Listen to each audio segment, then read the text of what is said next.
কি বলেছেন দাদা? আপনারা যে ভালো আছেন, আপনারা বাংলাদেশে তো অনেক ভালো আছেন, এই যে ভারতীয় গণমাধ্যম যে বিভিন্ন ধরনের প্রোপাগান্ডা ছড়াচ্ছে, এটাকে আপনাকে কিভাবে দেখছেন? আপনারা বাংলাদেশে কোনো সমস্যার মধ্যে আছেন কিনা সেটাও আমাদেরকে একটু ক্লিয়ার করেন। হ্যাঁ, এখানে আমরা বাংলাদেশে যারা আছি, এই তো বললাম যে বিভিন্ন ধর্মগুরুরা আজকে আমরা উপস্থিত হয়েছি, তার মধ্যে কোনো বিভেদ নেই। তবে বিভেদটা কোথায়? বিভেদ তো হচ্ছে, বিভেদটা কে করছে? এবং এই যারা করছে তাদেরই লোক ওখানে বসে এই প্রোপাগান্ডাটা ছড়াচ্ছে। এখন এখানে আমি হিন্দু, এই মুসলিম, বৌদ্ধ, খ্রিস্টান সকলেই তো উপস্থিত হয়েছি।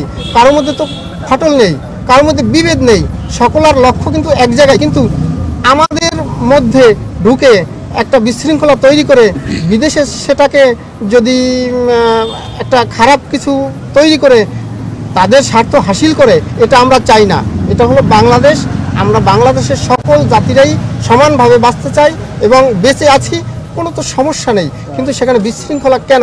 যদি কেউ করে থাকে সেটা নিশ্চিত করে আপনাদের গণমাধ্যমকে আহ্বান করব, যে করেছে।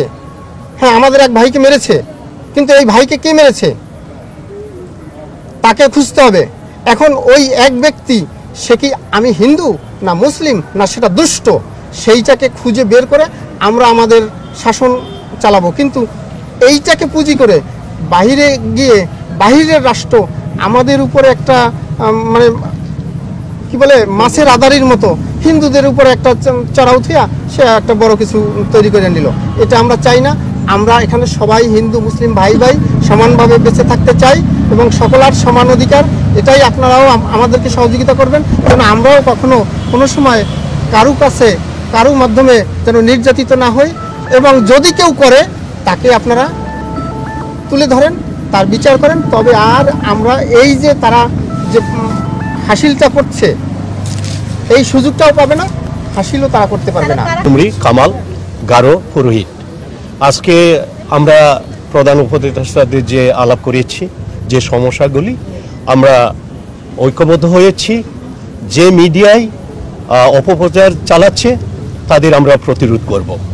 আমরা ঐক্যবদ্ধ আছি, এই সরকারকে আমরা সহযোগিতা করব। সবাইকে ধন্যবাদ।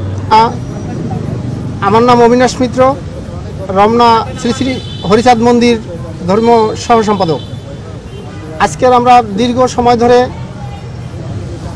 মাননীয় প্রধান উপদেষ্টার ডাকে একত্রিত হয়েছি।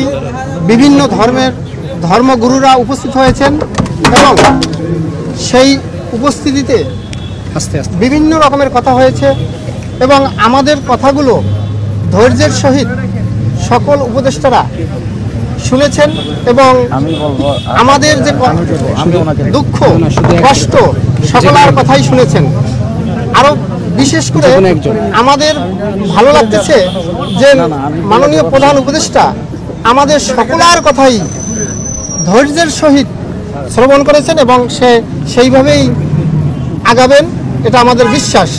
সকলে আমরা ভাই ভাই, কোরআনের আলোকে প্রমাণ যে সমস্ত মানব জাতি আদম সন্তান, এই হিসাবে আমরা ভাই ভাই। এই হিসাবে সাম্প্রদায়িক সম্প্রীতি বজায় রাখা প্রত্যেক নাগরিকের জন্য কর্তব্য আমরা বিশ্বাস করি। এবং বেশ কয়েকজন অমুসলিম ভাই আজকে স্বীকার করেছেন বাংলাদেশে সংখ্যালঘু নির্যাতন হচ্ছে না, বাংলাদেশে সাম্প্রদায়িক সম্প্রীতি আছে। সাম্প্রদায়িক সম্প্রীতি নাই পাশের দেশে, সেখানে অনেক মসজিদকে শহীদ করা হয়েছে।